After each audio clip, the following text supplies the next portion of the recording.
இந்த பசிபிக்கில் உள்ள இந்த தீவு நாடுகள் யாரோட கண்ட்ரோலில் யாரோட இன்ஃப்ளூயன்ஸில் வரணுங்கிறத மிகப்பெரிய போட்டி இப்போ நடந்துகிட்ருக்கு. இருக்க பொருட்கள் எல்லாத்தையும் வந்து களவாண்டு போயிட்டாங்க லோக்கல்ஸு.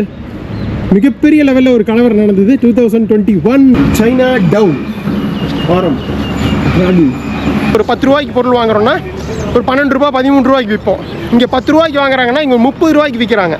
புரியுதுன்னு நினைக்கிறேன் உங்களுக்கு என்ன பிரச்சனை அப்படின்னு. இந்த நாட்டோட மிகப்பெரிய நேஷனல் ஸ்டேடியம் நாட்டோட பொக்கிஷம் அப்படின்னே சொல்லலாம். ஸோ 420 கோடி சைனா தன்னோட ஆதிக்கத்தை செலுத்துறதுக்காக இனாமா சாலமன் தீவுக்கு கொடுத்துருக்காங்க. ஆனால் சும்மா கொடுப்பாங்களா? சாக்கில் போட்டு எடுத்துட்டு வராங்க, சிமெண்ட் சாக்கில். அழகான கடலினிலே ஓடும் ஓடும். எப்படி இந்த மாதிரிலாம் வாழ்க்கையில் உலகத்தில் எங்காவது போயிருக்கீங்களா? கடல்ல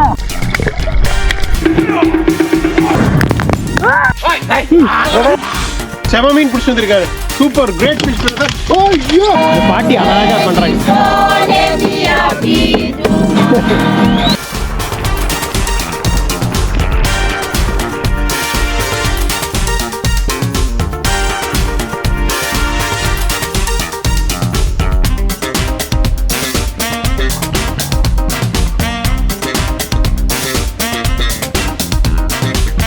உங்கள் குமாரோட இந்த புதிய மாபெரும் முயற்சிக்கு மறக்காமல் லைக் பண்ணி ஷேர் பண்ணுங்கள். லைக் பண்ணிட்டீங்களா? சூப்பருங்க, நன்றி. வீடியோக்குள்ளே போகலாம் வாங்க. ஓகேங்க, திங்கள் காலை மணி 9:45 கம்ப்ளீட்டாக வந்து எல்லாம் க்ளீன் பண்ணிட்டேன். எல்லாம் பேக்கெல்லாம் அடுக்கியாச்சு. கிளம்ப வேண்டியதான் இங்கேருந்து. நமக்கு பெரிய பிடிக்க டைம் ஆயிரும், கரெக்டாக இருக்கும்னு நினைக்கிறேன். போகலாமா? Hello. So I check out, I give the key. Okay. Yeah. Thank you. I take the bus to Noro and then ferry to Honiara. Okay, thanks very much. Is Solomon here? No, another one, Lele. Okay, thank you. Thank you. Yeah, You are yeah. welcome. Thank you. அட்டகாசமான கோரோவியனா hotel. நண்பர் சாலமனுக்கு நன்றி. So இந்த அட்டகாசமான room ஒரு நைட்டுக்கு 1000 ரூபாய்க்கு எனக்கு கொடுத்தாருங்க. நம்ம ஊர் பணத்துக்கு 3 நைட்டுக்கு 3000 ரூபா கொடுத்துருந்தேன். பெரிய விஷயம், தரமாட்டாங்க யூஸ்வலாக. Thank you, brother. Yeah. I check out. I give my key to the lady who's sitting over there. Say my gratitude, thanks to Solomon. Yeah. Solomon. Okay. Yeah. I'm enjoying my stay here, and seriously, I'm really happy to see your help and hospitality of Solomon and your hostel. Your hotel is very good. Thank you. Thank you. Thank you, brother. Hope to see you. Sure. Hopefully. Yeah. Next after few years. Thank you, brother. Bye. Bye. Bus நின்றுட்டு இருக்கேன். கரெக்டாக வெள்ளிக்கிழமை சாயங்காலம் வந்தோம். இன்றைக்கி திங்கள் காலை.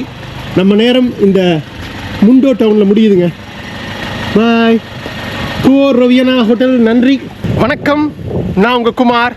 நம்ம இப்போ வேர்ல்டு பட்ஜெட் டூர் சீசன் 9 இருக்கோங்க. அட்டகாசமான தெற்கு பசிபிக் தீவுகளில் ஒரு சூப்பர் நாடான சாலமன் தீவில் இருக்கோம். அதில் வெஸ்டர்ன் ப்ராவின்ஸில் நியூ ஜார்ஜியா ஐலாண்டில் முண்டோ டவுனில் இருக்கோம். ஸோ முந்தின எபிசோட்ஸ் பார்த்துருப்பீங்க. நம்ம அட்டகாசமாக அந்த ஸ்கல் ஐலாண்ட் எக்ஸ்ப்ளோர் பண்ணது. முக்கியமாக இங்கே நம்ம நண்பர் ஜேம்ஸுக்கு இந்த லோக்கல் வில்லேஜ்லாம் எக்ஸ்ப்ளோர் பண்ணி நண்பருக்கு நம்மளோட வழக்கமான தமிழ்நாட்டு நாட்டுக்கோழி விருந்து செஞ்சு கொடுத்தது. உங்களுக்கு பிடிச்சிருக்குன்னு நினைக்கிறேன். சூப்பராக இருந்தது. அவங்க சாப்பிட்டு பயங்கர ஹாப்பி. நானும் ஹாப்பி, நீங்களும் ஹாப்பியாக இருப்பீங்கன்னு நினைக்கிறேன். ஸோ அடுத்த நாள் காலை, திங்கள் காலை இப்போது கிளம்பிட்டோம். நமக்கு புதன்கிழமை ஃப்ளைட்டுங்க மதியம். அடுத்த நாளான கடைசி நாடு வனுவட்டுக்கு. ஸோ அதுக்கு இப்போ ஃபெரி திங்கக்கிழமை மதியம் இங்கே முண்டோவில் வந்து நோரோ இங்கேருந்து ஒரு 1/2 மணி நேரம் போகணும். அங்கே தான் போட்டிருக்கு. ஸோ அங்கே போய் ஃபெரி எடுத்தோம்னா கிட்டத்தட்ட ஒரு 22 மணி நேரம் பயணம் பண்ணி நாளைக்கு காலையில் கொண்டு விட்டுருவாங்க 9 மணிக்கு ஹோனியரா கேபிட்டலில். அப்புறம் ஒரு நாள் நாளைக்கு எக்ஸ்ப்ளோர் பண்ணிவிட்டு நாளான்னைக்கு அடுத்த நாட்டுக்கு ஃப்ளைட் ஏற வேண்டியது தான். இதுதான் பிளானுங்க. இது போகும்னு நினைக்கிறேன். Is going to Noro. Okay. நோரோக்கு தான் நின்றுட்டுருக்கு. பஸ்ஸு ஓரளவுக்கு ஃபுல்லாக எடுப்பாங்கன்னு நினைக்கிறேங்க. $20. நம்ம இதில் தான் வந்தோம். சரி, இப்படி உட்காந்துக்கலாம். மணி 9:45. இங்கேருந்து ஒரு 1/2 மணி நேரம் பயணம், 20 கிலோமீட்ரு. அப்படி ஒரு 10 மணிக்கு எடுத்தாலும் 10:30 போயிடலாம். 11 மணிக்கு தான் ஃபெரி வரும். வந்து 1/2 மணி நேரம் நின்று அதுக்கப்புறம் 11:30 மாதிரி தான் எடுப்பாங்க, எதுவும் டைம் டிலே இல்லை அப்படின்னா. பரவாயில்லைங்க, ஆளுங்க இன்னும் ஃபுல்லாகல, அதுக்குள்ளே எடுத்துட்டாங்க. Okay, super. இந்த இடத்துல தான் நம்ம ஃபோனை விட்டோம். ஃபோனை வீட்டில் எடுத்துகிட்டு போயிட்டாங்க ஒருத்தவங்க. ஒரு 1 மணி நேரம் கதறி ஃபோன் திரும்ப வந்தது. போலீஸ் வந்து எடுத்து கொடுத்தாங்க. இந்த முண்டோ டவுனுக்கு நன்றி. வித்தியாசமான ஒரு எக்ஸ்பீரியன்ஸு. தங்கமான மக்கள் மட்டும் அத்தனை பேரும் எனக்காக ஹெல்ப் பண்ணி 1 மணி நேரத்தில் போலீஸ் உடனே துரிதமாக நடவடிக்கை எடுத்து நம்மளோட செல்ஃபோனை வாங்கிட்டு வந்துட்டாங்க. அந்த டிரைவர்கிட்ட இருந்து பஸ் டிரைவர் எடுத்துகிட்டு போயிட்டாரு. பார்த்துருப்பீங்களே 2 எபிசோட் முன்னாடி நடக்கிறது தான். 1 மணி நேரம் ஆனால் பயமாக இருந்தது திரும்ப கிடைக்குமான்னு.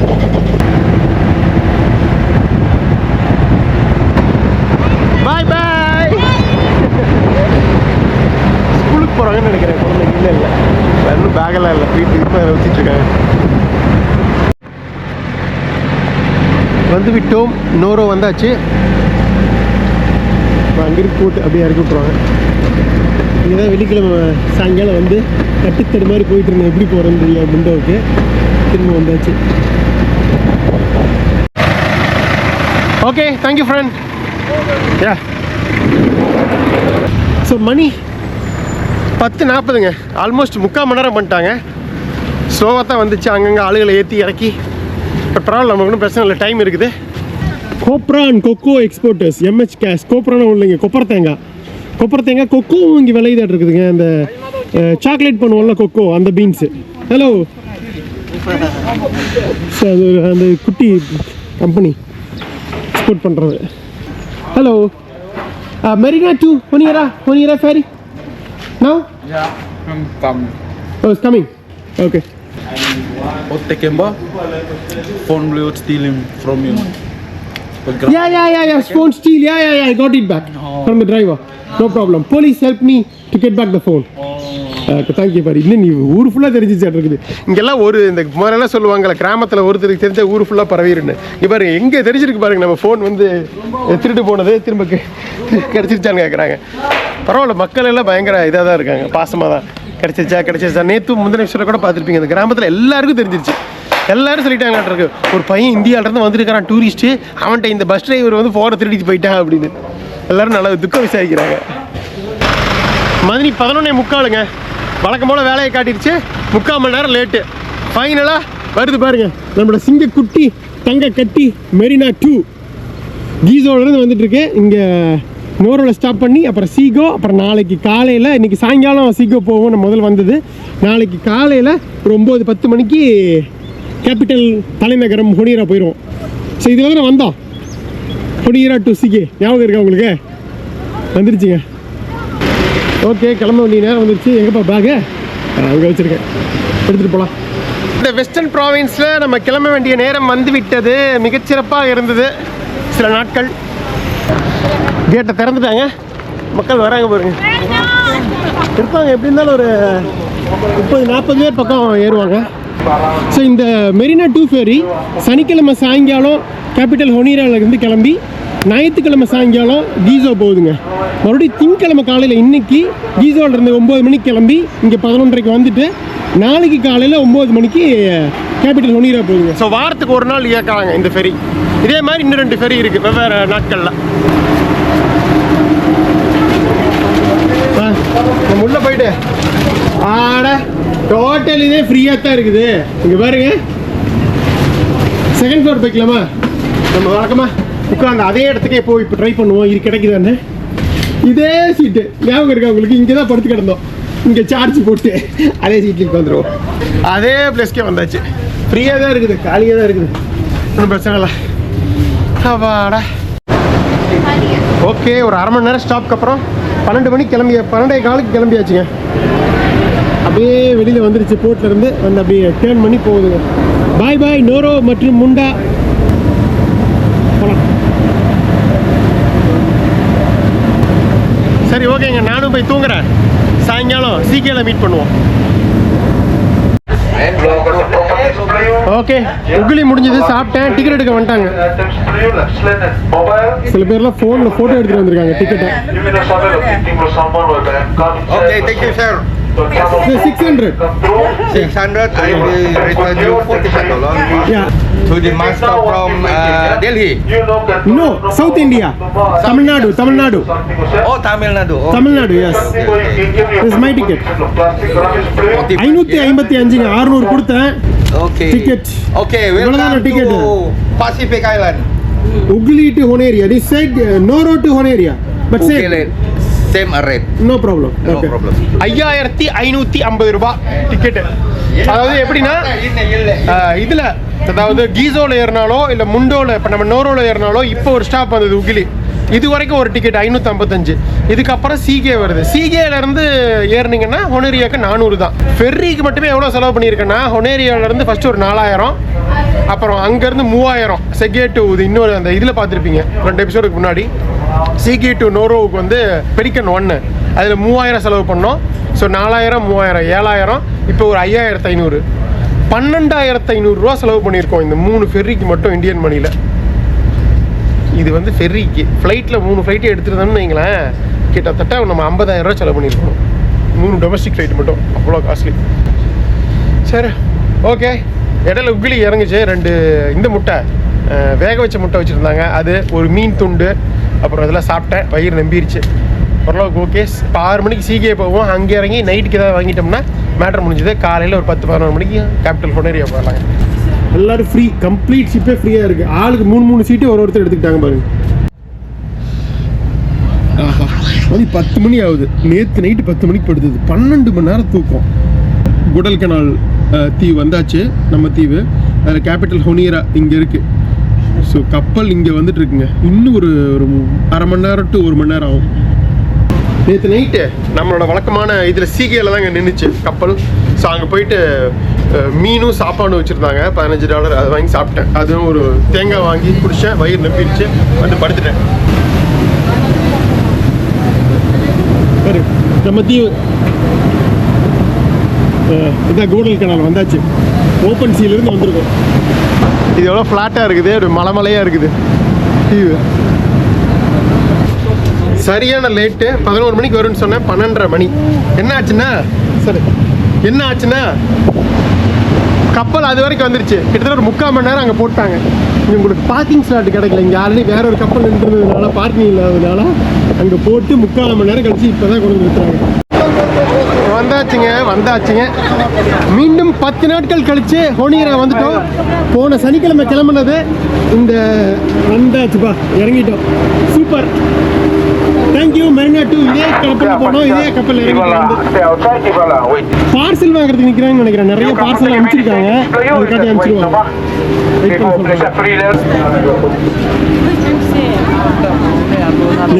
போகிறது கூட இடம் இருக்காது.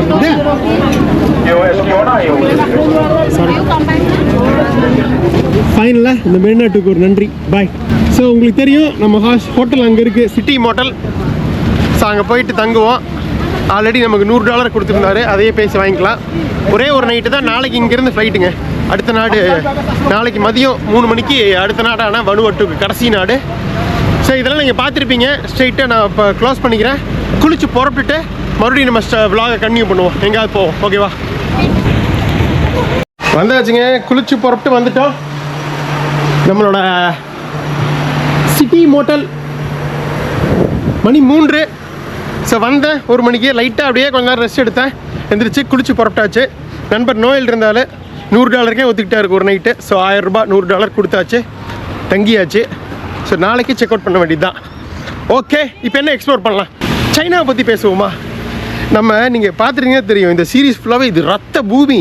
சைனாவோட இன்ஃப்ளூயன்ஸ் சாலமன்ஸ் முக்கியமாக பசிபிக்கில் எந்த அளவுக்கு இருந்திருக்கு தெரியுமா அப்படின்னு ஓவராக பில்டப் புட்டியே குமார். ஆனால் விஷயத்த சொல்ல மாட்டேங்கிறியே அப்படின்னு தான் நினச்சிருப்பீங்க. அந்த இடத்துக்கு போய் கரெக்டாக சொன்னாதாங்க கரெக்டாக இருக்கும். ஸோ போகலாமா? வாங்க. இங்கேருந்து கரெக்டாக ஒரு 1 கிலோமீட்டரில் சைனா டவுன் இருக்குங்க. சைனா டவுன்ஸ் உலகம் ஃபுல்லாக இருக்குது. அமெரிக்காவில் சரி, யூரோப்பில் சரி, சிங்கப்பூர், மலேசியா எல்லாத்துலேயுமே சைனாக்காரங்க வந்து பிஸ்னஸ் பண்ணுவாங்க. சைனா மக்கள் வாழ்வாங்க. அவங்களோட உணவு கடைகள் இருக்கும், ரெஸ்டாரண்ட்ஸு, இதெல்லாமே ஒரு இடத்துல இருக்கும். ஸோ அதை வந்து நம்ம சைனா டவுன் அப்படின்னு சொல்லுவோம். இப்போது பசிபிக்கில் சைனா டவுன் கேட்கவே ஆச்சரியமாக இருக்குல்ல? ஸோ இது வரைக்கும் நம்ம சேனலில் வந்து வரலாறுலாம் பேசியிருக்கோம். ஆனால் ஜியோ பாலிட்டிக்ஸ் பெருசாக பேசுனது கிடையாது.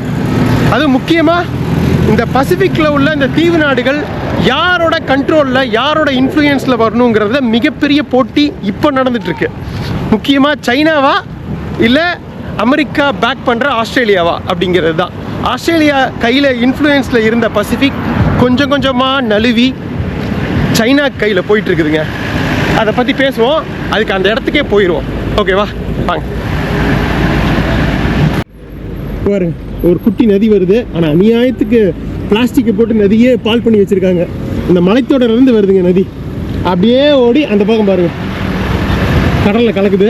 குழந்தைகள்லாம் அந்த தெர்மோகோல் இருக்குல்ல, ஸோ அதையே ஒரு குட்டி படகு மாதிரி யூஸ் பண்ணிட்டு அப்படியே ஜாலியாக போயிட்டு வந்துட்டுருக்காங்க இந்த ஆற்றுல. ஆனால் அநியாயத்துக்கு பிளாஸ்டிக்லாம் இங்கே போட்டு கெடுத்து வச்சுருக்காங்க. ஸோ இந்த மட்டானிக்கா நதி தாண்டினோம்னா சைனா டவுனுங்க அந்த பக்கம். 2021 நவம்பர் மாதம் ஒரு மாபெரும் கலவரம் நடந்தது சைனீஸுக்கு எதிராக. யார் பண்ணாங்க தெரியுங்களா? இங்கே இருக்க லோக்கல்ஸ், முக்கியமாக இங்கே பக்கத்து தீவில் மலேட்டியா தீவில் இருக்கவங்க. இந்த ரோடு என்ன பேர் தெரியுங்களா? நம்ப மாட்டீங்க சொன்னால் சுங்வா ரோடு. இது பார்த்தீங்களா கம்ப்ளீட்டாக எல்லாம் நாசமாகி கிடக்குது. இந்த ஏரியாவே கம்ப்ளீட்டாக எல்லாம் எரிச்சிட்டாங்க. இருக்க பொருட்கள் எல்லாத்தையும் வந்து களவாண்டு போயிட்டாங்க லோக்கல்ஸு. மிகப்பெரிய லெவலில் ஒரு கலவரம் நடந்தது 2021 நவம்பர் மாதம். சைனீஸுக்கு எதிர்த்தும் இங்கே இந்த நாட்டோட பிரைம் மினிஸ்டர் பிரதமர் எதிர்த்தும் பாருங்கள். அதுக்கப்புறம் இன்னும் எதுவும் கட்டவே இல்லை.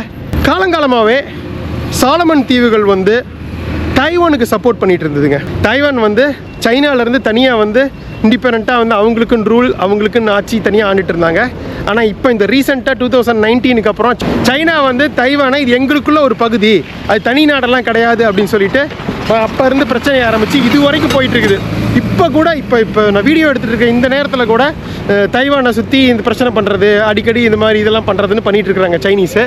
உலக நாடுகளில் வந்து இது வந்து தைவான் வந்து சைனீஸோட தான் கண்ட்ரோலில் தான் இருக்குது, சைனீஸோட ஒரு பகுதி தான் அப்படின்னு வந்து ஏற்றுக்க சொல்லி பல இது நடத்திட்டு இருக்காங்க. 19 வரைக்கும் தைவான் வந்து தனி கண்ட்ரி அப்படின்னு சொல்லிட்டு டிப்ளமேட்டிக் இவங்களோட என்ன சொல்கிறது டிப்ளமேட்டிக் ரிலேஷன்ஷிப் வந்து தைவான் கூட இருந்ததுங்க. ஆனால் 2019 இங்கே இருந்த சாலமன் நாட்டு பிரைம் மினிஸ்டர் பிரதமர் சொகவரே வந்து தைவானோட உறவை கட் பண்ணிவிட்டு, அரசியல் ரீதியான உறவை கட் பண்ணிவிட்டு சைனா கூட சேர்றாரு. அதுக்கு காரணம் இங்கே பல்வேறு வகையான ரிசோர்ஸஸ் இருக்குதுங்க. ஏகப்பட்ட கோல்டு இருக்குது. முக்கியமாக இந்த நாட்டோட முக்கியமான ஏற்றுமதி பார்த்திங்கன்னா டிம்பர், மரக்கட்டைகள். ஸோ இங்கே இருக்கிற வந்து ஃபுல்லாக எல்லாம் மலைக்காடுகளில் ஏகப்பட்ட மரக்கட்டைகள் வந்து இது பண்ணுறாங்க. லாகிங் இண்டஸ்ட்ரி, அதான் மரம் எடுக்கிறது, அப்புறம் வந்து ஃபிஷிங் இண்டஸ்ட்ரி, இது மாதிரி நிறைய இருக்குது. இது எல்லாத்தையுமே சைனா வந்து இது பண்ணணும்னு பார்க்குறாங்க, ஃபுல் கண்ட்ரோல். ஸோ இங்கே இருக்கிற அப்போ நடத்திட்டு இருக்க அந்த சொகவரே கவர்மெண்ட்டுக்கு நிறைய பணம் கொடுத்து நிறைய இதை வந்து கவர்மெண்ட்டோட ப்ராஜெக்ட்ஸ், இந்த இண்டஸ்ட்ரி இதெல்லாமே வந்து சைனா வாங்குறாங்க.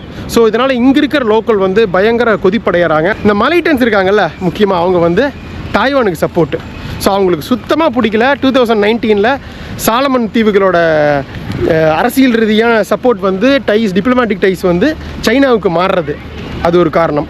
இன்னொன்று, இங்கே வந்து கொஞ்சம் கொஞ்சமாக வந்து சைனீஸ் வந்து ஆக்கிரமிப்பு சாலமன் தீவுகள் அதிகமாகுதுங்க. கம்ப்ளீட்டாக பணத்தால் அடித்து எல்லாத்தையும் விலைக்கு வாங்குறாங்க. அப்போ இருந்த பார்லமெண்ட்டில் உள்ள இவங்களை எல்லாத்தையும், மினிஸ்டர்ஸ் மற்றும் பிரைம் மினிஸ்டரை. அதனால் அவங்களுக்கு எல்லா விதமான ப்ராஜெக்ட்ஸ்க்கும் அப்ரூவல் கொடுக்குறாங்க. அதனால் என்ன ஆகுதுன்னா, நிறையா வந்து இவங்க இயற்கை வளங்கள் வந்து சூறையாடப்படுது சைனீஸோட கம்பெனிஸும். இதனால் வேலைவாய்ப்பும் நிறைய சைனீஸ் லோக்கல், அங்கே சைனாவிலேருந்து நிறைய பேர் இங்கே வந்து இங்கே இருக்க சைனா கம்பெனிஸ்க்கு வந்து லோக்கல்ஸை வேலைக்கு எடுக்காமல் சைனா ஆளுகளை சைனாவிலேருந்து கூட்டிகிட்டு வந்து வேலை கொடுக்குறாங்க. ஸோ இந்த இப்படிப்பட்ட பல்வேறு காரணங்களால் இங்கே இருக்க முக்கியமாக அந்த மலைட்டன் மக்களும் சரி, இங்கே இருக்க அந்த குபடன்ஸும் சரி சேர்ந்து ஒரு சின்ன போராட்டமாக ஆரம்பிக்குது கவர்மெண்ட்டுக்கு எதிராக பார்லமெண்ட்டில், அந்த பிரைம் மினிஸ்டர் ஆஃபீஸ்க்கு முன்னாடி. அது கொஞ்சம் கொஞ்சமாக வந்து பற்றி லைட்டாக கோஷங்கள் எழுப்ப, அப்புறம் போலீஸ் வந்து இங்கே local Royal police of Solomon's சண்டை போட, அது என்ன ஆகுதுன்னா அடுத்த லெவல் மிகப்பெரிய ஒரு கலவரமாக மாறுது. அந்த கலவரம் கிட்டத்தட்ட ஒரு 3 நாள் பயங்கரமாக நடக்குதுங்க. அந்த டைமில் அது என்ன ஆகுது அப்படின்னா, அடித்து உடைக்கிறாங்க. முக்கியமாக இங்கே சைனா, இந்த அவங்களோட கோபம் வந்து சைனீஸ், இங்கே நிறையா வந்து சைனீஸ் கடைகள்லாம் வச்சுருந்தாங்க. ஃபுல்லாக சைனீஸ் கடைகள், ரெஸ்டாரண்ட்ஸு, அது இதுன்னு ஏரியாவே சைனா டவுனு. ஸோ என்ன ஆகுதுன்னா, கிளர்த்திருந்த மக்கள் இங்கே வந்து மிகப்பெரிய லெவலில் கலவரம் பண்ணி கடைகள்லாம் சூறையாடுறாங்க. இருந்த பொருள் எல்லாத்தையும் எடுத்துகிட்டு போகிறாங்க. சூப்பர் மார்க்கெட்டு, ஜென்ரல் ஸ்டோரு எல்லாத்தையுமே கொளுத்தி விட்றாங்க. நிறைய கொழுந்து விட்டு எரியுது இந்த ஏரியா ஃபுல்லாக. எல்லாம் கம்ப்ளீட்டாக நாசமாகிடுச்சுன்னு வைங்களேன். இது எல்லாமே பார்த்தீங்கன்னா எங்களுக்கே தெரியும். அதுக்கப்புறம் இவங்க ரீபில்ட் பண்ணவே இல்லை, அப்படியே தான் இருக்குது. சைனீஸ் கண்ட்ரோல் எதெல்லாம் இருந்ததோ எல்லாத்தையுமே வந்து கொளுத்துறாங்க. ஸோ இதில் என்ன ஒரு கொடுமைன்னா, ஒரு 3 பேர் வந்து உயிரோடு எரிக்கப்பட்டாங்க. ஸோ அதுதான் வந்து ஒரு மிகப்பெரிய, வேணும்னு எரிக்கல அவங்கள. இதில் இருந்தவங்க 10 அந்த தீயில வந்து இதாகி கருகி இறந்துடுறாங்க. 100க்கும் கணக்கான பேர் வந்து காயம் விடுறாங்க. ஸோ இதனால் லோக்கல் கவர்மெண்ட் ஆல்மோஸ்ட் பயங்கர மோசமான நிலைமைக்கு தள்ளப்படுது. இவங்க வந்து என்னைக்கெல்லாம் மோசமான நிலைமைக்கு தள்ளப்பட்டாங்களோ அப்போல்லாம் ஆஸ்திரேலியனோட உதவிக்கு எடுக்கிறாங்க. ஆஸ்திரேலியன் ஆர்மி வந்து அங்கேருந்து இங்கே வந்து ஃபுல்லாக கலவரத்தை அடக்கி கொஞ்சம் கொஞ்சமாக வந்து பழைய நிலைமைக்கு கொண்டு வராங்க. ஸோ 2017 வரைக்கும் அந்த ராம்சி அமைப்பு இங்கேருந்து கொஞ்சம் கொஞ்சமாக அந்த எத்னிக் வயலன்ஸையும் இந்த ட்ரைபல் வார்ஸையும் கண்ட்ரோல் பண்ணியிருந்தவங்களுக்கு மீண்டும் ஒரு பிரச்சனை. நவம்பர் 2021லங்க இதுக்கு ஆப்போசிட் கவர்மெண்ட் இருக்கும்ல, அவங்க வந்து தைவானுக்கு சப்போர்ட்டு. ஸோ ஒருத்தர் pro Chinese ruling government, opponent party opposite சைனீஸ்க்கு சப்போர்ட்டு. ஸோ அதுக்கப்புறம் எலெக்ஷனில் வந்து சோகவரே தோக்கப்பிடிக்கிறாரு. சைனீஸ்க்கு எதிரான கவர்மெண்ட் வந்து வருதுங்க. பட் இருந்தாலும் அவங்க என்னதான் இருந்தாலும் சைனீஸோட இன்ஃப்ளூயன்ஸ் பசிபிக்கில் இன்னும் பயங்கரமாக வந்துட்டுருக்கு. ஏகப்பட்ட இண்டஸ்ட்ரீஸ் எல்லாமே பணத்தாலே அடிக்கிறாங்க யார் வந்தாலும். இது வந்து ஆஸ்திரேலியன்ஸ்க்கும் முக்கியமாக அமெரிக்காவுக்கும் சுத்தமாக பிடிக்கல. ஏன்னா எப்பவுமே வந்து அமெரிக்காவோட வந்து அமெரிக்கா மற்றும் ஆஸ்திரேலியா பசிபிக்கை தன் கண்ட்ரோலில் வச்சுருக்கணும்னு பார்ப்பாங்க. முக்கியமாக இந்த பசிபிக் தீவு நாடுகள் எல்லாத்தையுமே. அது வந்து இப்போ கொஞ்சம் கொஞ்சமாக வந்து சைனா கண்ட்ரோல் போகிறது வந்து இவங்களுக்கு பிடிக்கல. பட் இவங்களால் ஒன்றும் போய் பண்ண முடியல. அந்த அளவுக்கு சைனா வந்து பணத்தால் இது பண்ணுறாங்க. இதுக்கு எப்படி இதுக்கான முடிவு எப்படி போகும்னு எனக்கு தெரியல. பட் இதுதாங்க நடந்திருக்கு. இதெல்லாம் எரிந்து போன கட்டடங்கள் இப்போ ஆல்மோஸ்ட் நவம்பர் 2024 3 வருஷத்துக்கு முன்னாடி நடந்ததுங்க. இதை பற்றின ஒரு டாக்குமெண்ட்ரி பார்த்தேன். சரி உங்களுக்கு வந்து பேசிடலாம் இந்த ஜியோ பாலிட்டிக்ஸ் பற்றிங்கிறது சொல்லிடலாம். பாருங்க எல்லாம் முடிச்சிட்டாங்க, கம்ப்ளீட்டாக காலி.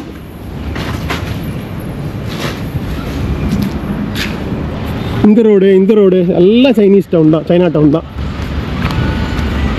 மற்றபடி எங்கள் சூப்பர் மார்க்கெட் அந்த பக்கம் போனாலும் உங்களுக்கு ஓனர் சைனீஸ் தான் இருப்பாங்கன்றீங்க. பட் இது வந்து இந்த ஏரியா ஃபுல்லாமே சைனாவுக்கும் இருந்தது.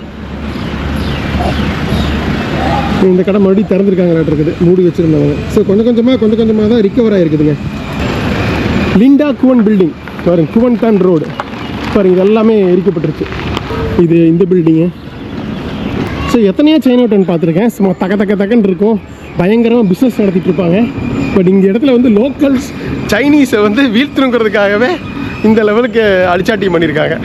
பாருங்க, சைனா டவுன் வாரம் நாடு ஸ்கூலே சைனீஸ் ஸ்கூலுங்க. இங்கே பாருங்க, சுங்வா ஸ்கூல். இது பாருங்க சைனீஸ் லெட்டர்ஸ், சுங்வா ஸ்கூல். ஸோ அதுக்கப்புறம் நிறையா சைனீஸ் வந்து திரும்ப போயிட்டாங்க. பட் இருந்தாலும் வந்து ஒரு சில பேரில் நிறைய பேர் வந்து இங்கேயே தங்கிட்டாங்க. மறுபடியும் கொஞ்சம் கொஞ்சமாக வந்து பிஸ்னஸ்லாம் இது பண்ணிகிட்டு இருக்காங்க வெவ்வேறு ஏரியாக்களுக்கு போய். ஸோ இது வந்து சைனீஸோட ஸ்கூல்.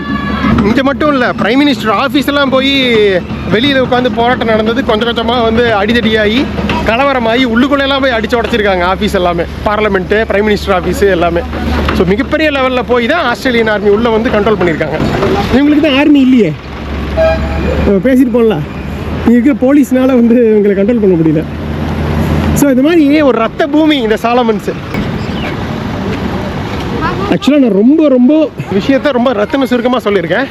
இன்னும் பயங்கரமாக ரிசர்ச் பண்ணால் நல்லா பயங்கரமாக டீட்டெயிலாக பேச முடியும். சைனாவோட ஆதிக்கம் எந்த அளவுக்கு வந்து பசிபிக்கில் இருந்திருக்கு, இதோட அரசுகளை எப்படி வந்து சைனா வந்து பணத்தால் விலைக்கு வாங்கியிருக்கு, அதன் மூலிமா தனக்கான சாதகத்தை எந்த அளவுக்கு ப்ராஜெக்ட்ஸ் மூலியமாகவும். இன்னொன்று, ஒரு தீவையே வந்து சைனாவுக்கு லீஸ் கொடுக்குறதா இருந்தாங்க சாலமன்ஸு. கொடுத்துட்டாங்களா இல்லை கொடுக்குறதா இருந்தாங்க. பட் கன்ஃபார்ம் ஆச்சா இல்லையான்னு தெரில. அதுக்காகவும் மக்கள் சண்டை போட்டாங்க. அதாவது அந்த இது நடந்தது, ரயாட்டு கலவரம்.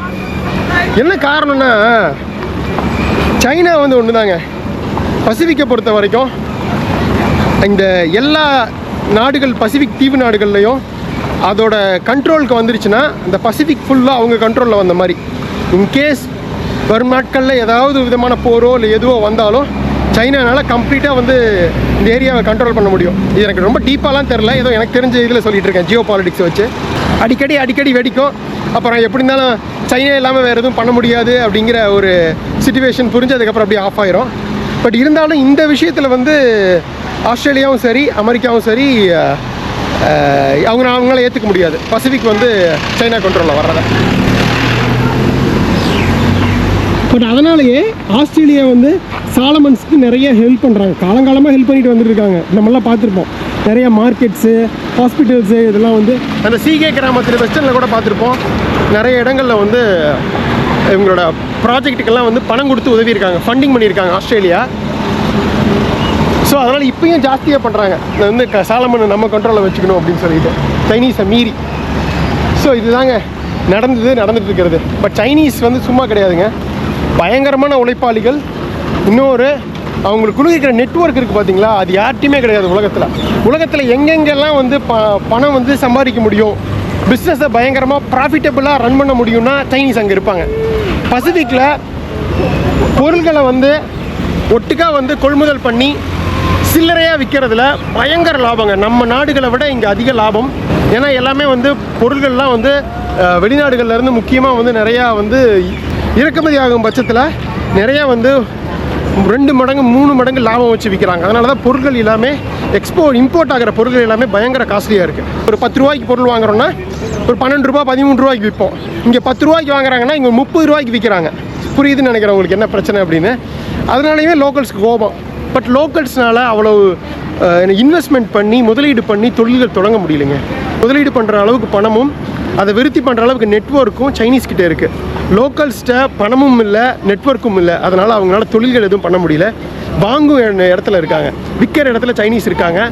அதுவும் அவங்க அதனால் அவங்க வச்சதான் சட்டம்னு சொல்லி இஷ்டத்துக்கு ரேட்டு ஜாஸ்தி வச்சு விற்றுட்ருக்குறாங்க. நம்ம நிறைய இடங்களில் பார்க்க முடியுது ஏன் இவ்வளோ காஸ்ட்லியாக இருக்குது அப்படிங்கிறது காரணம் அதுதான். ஒன்றுமே பண்ண முடியாது. பார்ப்போம் என்ன நடக்குதுன்னு. ஓகே, ஸோ இந்த சைனா டவுனை பார்த்துட்டோம், எக்ஸ்ப்ளோர் பண்ணிட்டோம். அடுத்தது எங்கே போகலாம்? ஸோ மெயின் ரோட் போயிட்டு வண்டி எடுத்து ஒரு இடத்துக்கு போகிறோம். வாங்க. காசுக்காக என்ன வேணால் பண்ணலாம் அப்படின்னு நினைக்கிற பொலிட்டீஷியன்ஸ் இருக்கிற வரைக்கும் சைனாவோட இன்ஃப்ளூயன்ஸை யாருனாலையுமே தடுக்க முடியாது.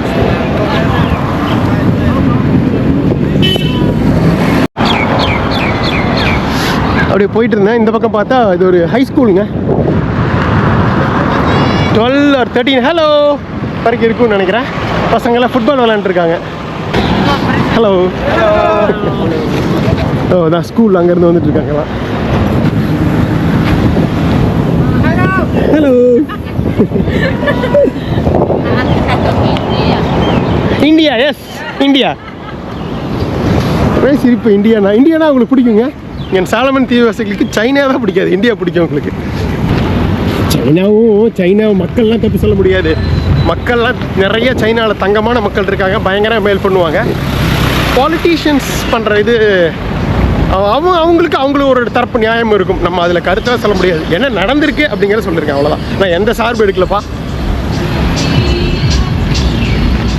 நமக்கு மொத்தத்தில் மனிதம் அதுதான் முக்கியம். மக்கள்லாம் சந்தோஷமாக இருக்கணும், மக்களுக்கு எந்த பிரச்சனையும் வந்துடக்கூடாது. எல்லாருக்கும் எல்லாம் கிடைக்கணும், அவ்வளோதான். சம வாய்ப்பு. வந்தங்க நேஷ்னல் ரெஃபரல் ஹாஸ்பிட்டல் சரிங்களா, ஆஸ்திரேலியன் எய்டு. இதுவும் ஆஸ்திரேலியன் ஃபண்டிங்கில் தான். இங்கே இருக்க நிறைய ஹாஸ்பிட்டல்ஸ் ஆஸ்திரேலியன் எய்டு. ஸோ யார் வந்து சாலமனுக்கு அதிகமாக உதவி செய்வோம் அப்படிங்கிறது ஆஸ்திரேலியாவுக்கும் சைனாவுக்கும் சண்டை. வெயிட் பண்ணுவோம் வண்டிக்கு. அப்படியே போக வேண்டியதான். ஒரு 6 கிலோமீட்டர் போகணும். அப்படி ஏர்போர்ட் பக்கத்தில். National sports stadium. National sports stadium right. Yeah okay. ஃப்ரீயாக தான் இருக்குது வண்டி. $3ங்களாம்மா, 30 ரூபா. Okay thank you.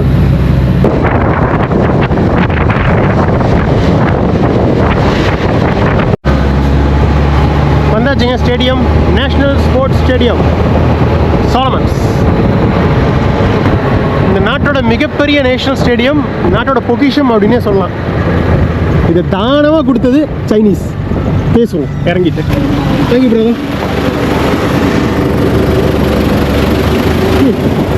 என்ன பெரிய ஃப்ளட் லைட்ஸு, என்ன ஹைட்டில் இருக்குது, சூப்பராக இருக்குது ஸ்டேடியம். சைனாவுக்கும் இந்த ஸ்டேடியத்துக்கும் சம்மந்தம் அப்படின்னு கேட்டிங்கன்னா நம்ம 2016 ஆரம்பிக்கணும் இந்த கதையை. பேசுவோம் க்ராஸ் பண்ணிவிட்டு. உலகம் ஃபுல்லாக இந்த அத்லெட்டிக்ஸு, இந்த கேம்ஸு இதெல்லாம் நடக்கிறதுனா உங்களுக்கு வந்து 4 வருஷத்துக்கு ஒருக்கா உலகத்தில் ஏதோ ஒரு நாடுகள்லாம் உங்களுக்கு வந்து ஒலிம்பிக்ஸ் நடக்குங்க.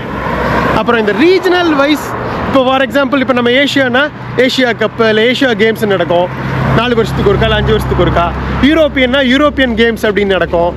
South Americana south America, Latin அமெரிக்காவுக்கு தனியாக, நார்த் அமெரிக்காவுக்கு தனியாக. இந்த மாதிரி ஒவ்வொரு ரீஜியன்ஸ்லையும் ஒவ்வொரு கான்டினென்ட்ஸ்லையும் தனித்தனியாக வந்து இந்த ரீஜனல் கேம்ஸ் கப் அந்த மாதிரி தனியாக வந்து இது பண்ணுவாங்க. அந்த மாதிரி இந்த பசிபிக் தீவு நாடுகள் இருக்கு இல்லைங்க, இவங்களுக்கும் 4 வருஷத்துக்கு ஒருக்கா பசிபிக் கேம்ஸ் அப்படின்னு சொல்லிட்டு நடக்குங்க. ஏதோ ஒரு பசிபிக் நாட்டில் வந்து அதை நடத்துவாங்க. இப்போ இதுக்கெல்லாம் தீர்மானிக்கிற குழு இருக்கும்ல, அந்த டைமில் வந்து சாலமன் தீவுக்கு 2023 பசிபிக் கேம்ஸ் நடத்துகிற உரிமையை கொடுக்குறாங்க. ஸோ அப்போ என்ன ஆகுது அப்படின்னா, சாலமன் தீவில் வந்து எந்த விதமான அந்த பசிபிக் கேம்ஸ் நடத்துகிற அளவுக்கு இன்ஃப்ராஸ்ட்ரக்சரோ இந்த மாதிரி பெரிய ஸ்டேடியமோ இல்லைங்க, எதுவுமே கிடையாது. ஆனால் என்ன பண்ணுற சொல்கிறாங்கன்னா, நாங்கள் வந்து 2023க்குள்ளே ஒரு சூப்பரான ஒரு ஸ்டேடியம் கட்டி அந்த பசிபிக் கேம்ஸ் நடத்துகிற அளவுக்கு நாங்கள் வந்து எல்லாமே அரேஞ்ச்மெண்ட்ஸ்லாம் பண்ணிவிடுவோம் அப்படின்னு சொல்லி அந்த உறுதிமொழியோட அந்த நடத்துறதுக்கான உரிமத்தை பெறுறாங்க சாலமன் தீவுகள். எப்படி வந்து கத்தார் வந்து ஒரு ஃபுட்பால் ஸ்டேடியம் பெரிய லெவலில் இல்லாட்டி கூட போட்டி நடத்துகிற வேர்ல்டு கப் நடத்துகிற உரிமையை வாங்கிட்டு 4-5 வருஷத்தில் கட்டி முடித்து சூப்பராக நடத்தி முடிக்கலையா, அந்த மாதிரி. ஆனால் கத்தார்கிட்ட எண்ணெய் வளம் இருக்குது, அந்த ஸ்டேடியத்தை அந்த ஃபுல் இன்ஃப்ராஸ்ட்ரக்சரை பில்டு பண்ணுற அளவுக்கு வேர்ல்டு கப் நடத்துகிற அளவுக்கு பணம் இருந்தது கத்தார்கிட்ட. சாலமன் ஏழை நாடு, அதுவும் பசிபிக்லேயே ரொம்ப ரொம்ப ஏழை நாடு சாலமன்ஸ். இவங்ககிட்ட எங்கே பணம் இருக்கும், யாரோ ஒருத்தர் ஹெல்ப் பண்ணும்ல, அதுதான். ஸோ 2019க்கு முன்னாடி நம்ம ஆல்ரெடி பார்த்தோம், சாலமன் தீவுகள் வந்து இவங்களோட டிப்ளமேட்டிக் டைஸ் வந்து தைவான் இருந்ததுங்க. ஸோ தைவான்கிட்ட கேட்குறாங்க, எங்களுக்கு வந்து இந்த ஸ்டேடியம் கட்டுறதுக்கு ஹெல்ப் பண்ண முடியுமான்னு. தைவான் வந்து ஓகே பண்ணி ஹெல்ப் பண்ணுறோம், ஆனால் தானமாக இல்லை, கிஃப்டாக இல்லை, லோன் கொடுக்குறோம், நீங்கள் கொஞ்சம் கொஞ்சமாக அடைங்க அப்படிங்கிற மாதிரி சொல்கிறாங்க. ஸோ அப்படி ஒப்பந்தங்கள் கையெழுத்தாகுது மே 2019. அதுக்கப்புறம் அக்டோபர் 2019 காட்சிகள் அப்படியே மாறுது. தாய்வானோட அரசியல் ரீதியான தொடர்பை துண்டிச்சுட்டு பிஆர்சி எனப்படுகிற பீப்புள் ரிப்பப்ளிக் ஆஃப் சைனாவோட இவங்களோட டிப்ளமேட்டிக் டைஸ் வந்து வச்சுக்கிறாங்க. இங்கேருந்து சொகவரே பிரைம் மினிஸ்டர், அப்போதைய பிரைம் மினிஸ்டர் சொகவரே இதுக்கு போகிறாரு, சைனா போயிட்டு அங்கே பீஜிங்கில் அங்கே அப்போத்த பிரசிடெண்ட்டை பார்த்து இது பண்ணுறாங்க. ஜி ஜின்பிங் தான், அப்போ எனக்கு கன்ஃபார்மாக தெரியல, இப்போ ஜி ஜின்பிங் தான். சைனா கூட தொடர்பு வந்ததுக்கப்புறம் தைவான் இதிலேருந்து விலகிறாங்க. அதுக்கப்புறம் சைனாட்ட இவங்க உதவி கேட்குறாங்க, இந்த மாதிரி கண்டக்ட் பண்ண போகிறோம் பசிபிக் கேம்ஸ், உதவி செய்ய முடியுமான்னு. சைனா, உங்களுக்கு நான் கிஃப்டாக தர்றோம் வச்சுக்கோங்க அப்படின்னு சொல்லிட்டு இந்த முழு ஸ்டேடியத்தை கட்டுறதுக்கு அவங்க தாங்க ஃபண்ட் பண்ணுறாங்க. ஸோ 2021 ஆகஸ்ட்டில் இதுக்கான அடிக்கல் நாட்டு விழா நடந்து இதுக்கான கான்ட்ராக்ட் யார் தெரியுங்களா? சைனா ஒரு கம்பெனி, சைனீஸ் கன்ஸ்ட்ரக்ஷன் கம்பெனிக்கு கான்ட்ராக்ட் கிடைக்குது. அதுலேருந்து சைனாவிலேருந்து கன்ஸ்ட்ரக்ஷன் அங்கேருந்து இவங்களெல்லாம் கூட்டிகிட்டு வராங்க, வேலையாட்கள் கூட்டிகிட்டு வந்து இது பண்ணுறாங்க. Hello, can I come inside? Oh, that's right. Okay okay brother. 2021 ஆகஸ்ட்டில் அடிக்கல் நாட்டுறாங்க, 2 வருஷத்தில் முடிக்கணும் அப்படின்னு சொல்லிட்டு. அதுக்கப்புறம் நவம்பர் 2021 தான் உங்களுக்கு தெரியும் அந்த கலவரம் நடந்தது. சைனீஸ் கவர்மெண்ட்டுக்கு, சைனீஸ் பீப்புளுக்கு எதிராக, அதை பார்த்தோம், பிரைம் மினிஸ்டருக்கு எதிராக, கவர்மெண்ட்டுக்கு எதிராக. அதுக்கப்புறம் ஆஸ்திரேலியா உதவியோடு அதை கட்டுப்படுத்துகிறாங்க. அந்த சொகவரே இப்போ மே 2024 வரைக்கும், 6 மாதம் முன்னாடி வரைக்கும் அவர் தான் பிரைம் மினிஸ்டராக இருந்தார். ஸோ இது அந்த பசிபிக் கேம்ஸ் நடக்கிற சமயத்தில் சொகவரே தான் பிரைம் மினிஸ்டராக இருந்தார். ஸோ 2020 அந்த ரயாட்ஸ் நடந்ததுக்கப்புறமும் அந்த டைமில் மட்டும் நிறுத்தி வைக்கப்பட்டிருந்த கன்ஸ்ட்ரக்ஷன் திரும்பவும் வந்து ஆரம்பிக்குது. 2023 ஆகஸ்ட்டில் கம்ப்ளீட்டாக இந்த வந்து ஸ்டேடியத்தை கட்டி முடிக்கிறாங்க. மொத்தம் 10,000 பேர் உட்காரலாம் இந்த ஸ்டேடியத்தில். கட்டி முடிக்கிறாங்க.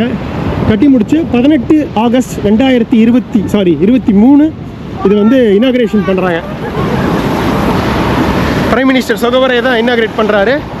சைனாவுக்கு ஒரு மிகப்பெரிய நன்றி சொல்கிறாரு. மிகப்பெரிய ஒரு சைனீஸ் இன்ஃப்ளூயன்ஸ் வந்து சாலமன்ஸில் வந்துடுதுங்க இந்த மிகப்பெரிய ஸ்டேடியம் மூலிமா. அதுக்கப்புறம் நவம்பர் 19 ஒரு வாரம் வந்து இங்கே பசிபிக் கேம்ஸ் நடக்குது. இங்கே பசிபிக் தீவு நாடுகள்லேருந்து பல்வேறு வீரர்கள் வந்து தடகள போட்டிகள், ஃபுட்பாலு, ரக்பி, அத்லெட்டிக்ஸ், அதான் தடகளம், இந்த மாதிரி பல்வேறு விதமான கேம்ஸ்லாம் நடக்குதுங்க இங்கே. ஸோ இதுதான் வந்து சைனாவோட நம்ம வந்து ஆதிக்கம்னு சொல்கிறோம்ல பசிபிக்கில், அதோட ஆதிக்கத்தோட முழு உருவம் தான் இந்த நேஷனல் ஸ்போர்ட்ஸ் ஸ்டேடியம். கம்ப்ளீட்டாக சைனா சாலமன் தீவுகளுக்கு இனாமாக கிஃப்டாக கொடுத்தது. அதுக்கப்புறம் இப்போ 2024 தான் இந்த எலெக்ஷனில் சொகவரே தோற்கடிக்கப்பட்டு ஆன்டி சைனாவோட கவர்மெண்ட் வந்திருக்கு. பட் இருந்தாலும் இதை கிஃப்ட் கொடுத்தது தான் இந்த பசிபிக் கேம்ஸ் நடந்தது தான். பசிபிக் கேம்ஸ் 2023 நவம்பரில் நடந்ததுங்க. உள்ளே போகலாமா, போய் பார்க்கலாமான்னு தெரியல, கேட்டு பார்க்குறேன். Hello brother, So can I just visit the stadium? No. No, not allowed. No allowed. Just from outside? No, no, no, no. No allowed. Not allowed. Yes. Okay. Okay, thank you brother. Yeah. சாரிங்க உள்ள மாட்டேங்கிறாங்க ஸ்டேடியத்துக்குள்ள. So அப்போ Pacific games நடந்தது, அதுக்கப்புறமும் இப்போ வந்து நடந்துட்டு தான் இருக்குது. இங்கே லோக்கல் டீம்ஸ்குள்ளே ஃபுட்பால் டீம்ஸ்லாம் இருக்குல்ல, இந்த மாதிரி ஃப்ரெண்ட்லி மேட்சஸ் அது இதுன்னு நடக்கும். பிரமாதமாக இருக்குப்பா. இங்கே தான் இதோட மெயின் இதுவே, national stadium of Solomon Islands. எவ்வளோ செலவாச்சு தெரியுங்களா? சொன்னால் நம்ப மாட்டீங்க. $50 மில்லியன், அதாவது கிட்டத்தட்ட நம்ம ஊர் பணத்துக்கு 420 கோடி. ஸோ 420 கோடி சைனா தன்னோட ஆதிக்கத்தை செலுத்துறதுக்காக இனாமா சாலமன் தீவுக்கு கொடுத்துருக்காங்க. ஆனால் சும்மா கொடுப்பாங்களா? அதுக்கு தான் நிறைய ப்ராஜெக்ட்ஸ் எல்லாமே கையெழுத்தாயிருக்கு சைனா வசம். எல்லாம் இந்த சொகவரைக்கு முன்னாடி எல்லாம் பண்ணி முடிச்சிட்டாங்க எல்லாத்தையும். சொகவரை இப்போ மே 2024 வரைக்கும் இருந்தார்ல, அது வரைக்கும் ஏகப்பட்ட ப்ராஜெக்ட்ஸ் எல்லாம் கையெழுத்தாயிடுச்சு. China aid for shared future. நாங்கள் இருக்கோம் உங்கள் கூட, நம்ம எல்லாத்தையும் ஷேர் பண்ணிக்கலாம் அப்படிங்கிறாங்க. சும்மா கொடுப்பாங்களா சைனீஸு? அவ்வளோ வளம் இருக்குதுங்க. மீன் வளம், கனிம வளம், மர வளம், இந்த மூணுமே கொட்டி கிடக்குது இந்த சாலமன்ஸில். அதை கொஞ்சம் கொஞ்சமாக எடுத்துகிட்டு போகிறதுக்கு தான் இந்த ஒட்டுமொத்த கிஃப்ட்டு. இது மட்டும் இல்லைங்க, பப்போ நியூகினிலையும் சைனீஸ் இன்ஃப்ளூயன்ஸ் ஜாஸ்தி. இது ஒன்றும் சொல்கிறதுக்கு இல்லை. ஃபிஜியில் ஏகப்பட்ட சூப்பர் மார்க்கெட்ஸ் எல்லாம் சைனீஸு. பிஎன்ஜிலையும் ஃபுல்லாக கடைகள், ஜென்ரல் ஸ்டோர்ஸ் எல்லாம் சைனீஸு. எல்லா கேட்டும் போட்டிருக்காங்க. Gate number 13. Can I visit the stadium? No. வாங்க. செக்யூரிட்டி பர்மிஷன் கொடுக்க மாட்டேன் அப்படின்ட்டாரு. நம்மளை பற்றின கம்ப்ளீட் டீட்டெயில்ஸ் கேட்டார். எல்லாத்தையும் கேட்டு, சாரி பர்மிஷன் இருந்தால் தான் கொடுப்பாங்க. யார்கிட்ட போய் என்னென்னு பர்மிஷன் கேட்குறது? சரி விடுங்க, பரவாயில்ல. இது என்னன்னு தெரியுங்களா? நம்ம ஃபிஜியில் பார்த்தோம்ல, யூனிவர்சிட்டி ஆஃப் சவுத் பசிபிக். இந்த பசிபிக் நாடுகள்லாம் சேர்ந்து ஒரு யூனிவர்சிட்டி, ஒரு காமன் யூனிவர்சிட்டி அமைச்சாங்க. இதோட ஹெட் குவார்ட்டர்ஸ், தலைமையகம் ஃபிஜியில் உள்ள கேபிட்டல் சுவாவில் நம்ம பார்த்துருப்போம். அதில் போய் நம்ம தமிழ் ப்ரொஃபஸர் கூட மீட் பண்ணியிருப்போம். ஞாபகம் இருக்குன்னு நினைக்கிறேன் உங்களுக்கு, அந்த எபிசோட் பார்த்தவங்களுக்கு. அதோட கேம்பஸ் பல்வேறு நாடுகளில் இருக்குது. அதாவது 102 போர்ட் வீலாவில் இருக்குது, பிஎன்ஜி பப்போ நியூகினியில் இருக்குது, இங்கே சாலமன் தீவில் ஹுனேரியாலையும் இருக்குது. இதெல்லாமே பிரான்ச்சுன்னு வைங்களேன். மெயின் கேம்பஸ் வந்து நம்ம அங்கே பார்த்த ஃபிஜியில். இங்கே ஒரு சின்ன கேம்பஸ் தான். மற்றபடி இங்கே சாலமன் தீவு பசங்களை இன்ஜினியரிங்காக நம்ம பார்த்துருப்போமே, அந்த ஸ்டூடெண்ட்ஸை கூட மீட் பண்ணியிருப்போம். நிறைய சாலமன் ஐலாண்டர்ஸ் வந்து ஃபிஜியில் வந்து படிக்கிறாங்க engineering. Hello brother, I'm fine. I'm India traveller. Okay. So can I visit the University of South Pacific? They just want to take video. Is it okay? Yeah, thank you. problem. Yeah, no problem. Thank you, brother. Almost கிளம்பிட்டாங்க. மணி 4:45. Welcome to USB Solomon islands campus. சின்ன campus தான், இவ்வளோ தான் மொத்தமே. இந்த Pacific தீவு நாடுகளோட flag எல்லாமே இருக்குதுங்க. சாலமன் தீவு இங்கே இருக்குது பாருங்கள், சென்டரில் இந்த ஃப்ளாக். 13 பசிபிக் தீவுகள் சேர்ந்து, தீவு நாடுகள் சேர்ந்து இந்த யூனிவர்சிட்டி வச்சுருக்காங்க. ஒரு ரீஜனல் யூனிவர்சிட்டி மாதிரி இது. Hello brother. Okay, which course you study? Computer science. Computer science. Oh, IT you are studying. Yes. Technology. Okay, BSc Computer Science. Yes. Oh, okay. Which year? First year. First year. So first year computer science students. Yes. Okay, bachelor degree. Nice. Great. So you are doing some programming. Yeah. Okay, great. So all from Honiara, all from the different province. Different province. Okay. Anyone from Western province? Oh, nice, meet you. I went to Western province, Sige, Noro, Mundo, few days back and came here. What's your name? Azza.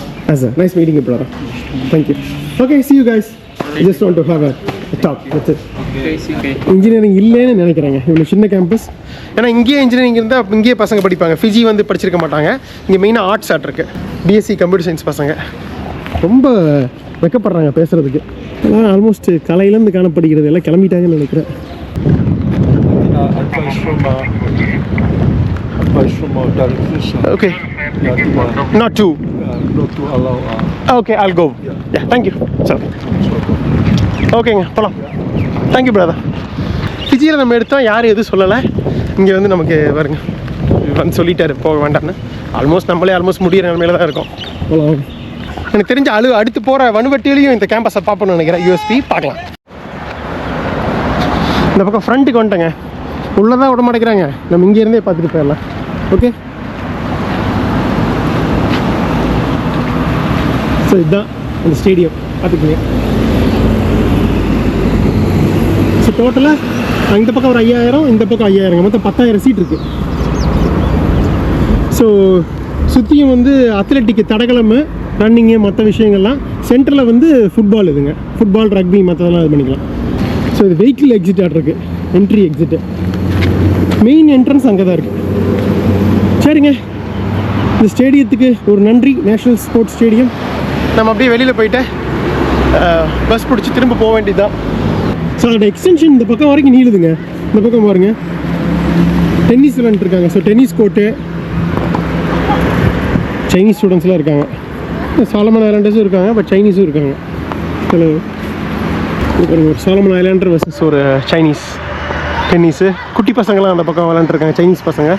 So என்ன தான் அந்த riots நடந்து முடிஞ்சு சில Chinese வெளியேறினாலும் இன்னும் நிறையா Chinese இருக்காங்க இங்கே. இப்போ அந்த ஜெனரல் ஸ்டோரு, சூப்பர் மார்க்கெட் வச்சுருந்தவங்களாம் பார்த்தீங்களா, அவங்க பசங்களாம் அப்புறம் இங்கே படிப்பாங்க, இங்கே வந்து விளையாடுறது.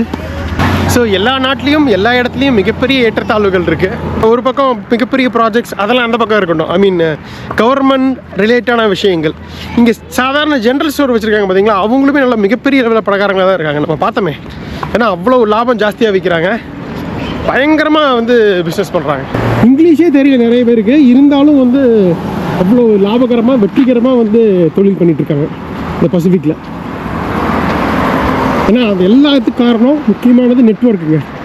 ஸோ அந்தளவுக்கு நெட்வொர்க்கை வந்து பலமாக வச்சுருக்காங்க இவங்களுக்குள்ள. சரி, கிளம்புவோம் டவுனுக்கு. ஓகேங்க, வந்து விட்டோம். சென்ட்ரல் மார்க்கெட் எங்கப்பா? அந்த பக்கம் இருக்குது மார்க்கெட்டு. மணி கிட்டத்தட்ட ஆல்மோஸ்ட் 6:15. ஸோ நம்ம வந்து முதல் நாள், 2வது நாள் வந்து இங்கே மார்க்கெட்டில் தான் அந்த மீன் வறுவல் சாப்பிட்டோம், சுட சுட. ஆனால் கொஞ்சம் டைம் ஆயிடுச்சு, இருக்குமான்னு தெரில, பார்க்கலாம். எங்கே ஆரம்பித்தோமோ அங்கேயே நம்மளோட சாலமன் தீவுகள் பயணம் நிறைவடையுது. ஞாபகம் இருக்குன்னு நினைக்கிறேன், அந்த இடத்துல மீன் பிடிச்சிட்டு இருந்தாங்க. சில பழைய எபிசோடில் பார்த்துருக்கீங்க. நம்ம எங்கே மீன் வறுவல் வாங்கினோம்? இந்த கடையிலேயே வாங்கினோம். சுட சுட போட்டுருந்தாங்க. நிறுத்திட்டாங்க, டைம் ஆயிடுச்சுங்க, அதனால நிறுத்திட்டாங்க. Fresh, hot and fresh. Thank you. முடிஞ்சிருச்சு, கடைசி மீனை வாங்கிட்டேங்க. சூப்பராக, ஏதோ கொஞ்சம் இருக்குது, போதும். தேங்க்யூ. அப்படியே வெளியில் போயிட்டு மற்றதெல்லாம் போட்டு வச்சுருக்காங்க, பழசாயிரும். சூடு குறைஞ்சாலே டேஸ்ட் சுமார் ஆயிடுது. அதனால் சூடாக வாங்கிட்டோம். பாருங்க, எல்லாம் சூற மீன் தான் முக்கால்வாசி. எல்லாம் பார்த்துட்டாங்க. இதெல்லாம் நம்ம பார்த்துருப்போம், பழைய எபிசோடில் பார்த்துருப்பீங்க. மீன் மார்க்கெட்டு 5 கிலோ மீன் $50 விற்கிறாங்க. $50 500 1 கிலோ மீன். சூற மீன் 100 ரூபா தான். யூஸ்வலாக மீன் பிடிப்பாங்கல்ல, பிடிக்கிறாங்க பாருங்க. அவ்வளோ மீன் இருக்கு இங்கே, டக்கு டக்குன்னு மாட்டிடும். அன்றைக்கி பார்த்தோமே, நம்ம இருந்தபோதே ஒரு 10 மீன் மாட்டிச்சு. ஒன்றாவது பிடிச்சி கிடைக்கிறதுனா சூப்பராக இருக்கும். ஹலோ, ஒன்றை பிடிச்சோம்னா சந்தோஷமாக முடிச்சிடலாம் இந்த சாலமன் தீவு எபிசோட. அப்படி தான் நம்ம எதிர்பார்த்து வந்தோம்னா கிடைக்காது, எதிர்பாராத நேரத்தில் கிடைக்கும்.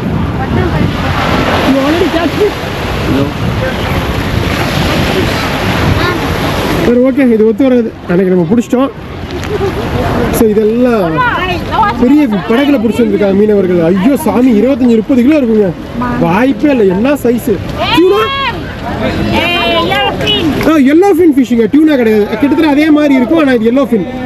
தமிழில் என்னன்னு நீங்கள் சொல்லுங்கள், தெரிஞ்ச எல்லோ ஃபின் ஃபிஷ்ஷு. மீன் பிடிச்சி எடுத்துகிட்டு வராங்க பாருங்க, எல்லோ ஃபின்னு.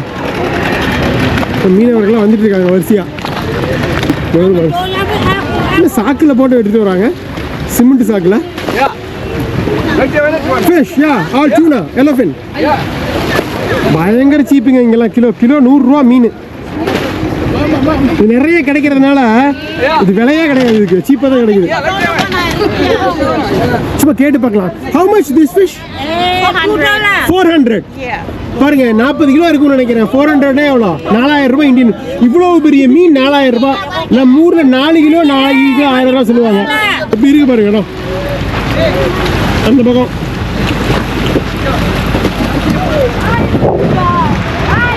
வெஸ்டர்ன் ப்ராவின்ஸில் உள்ள முண்டா ஹாஸ்டலில் கோ ரிவியூனோட ஆரம்பித்த பயணம் 24 மணி நேரம்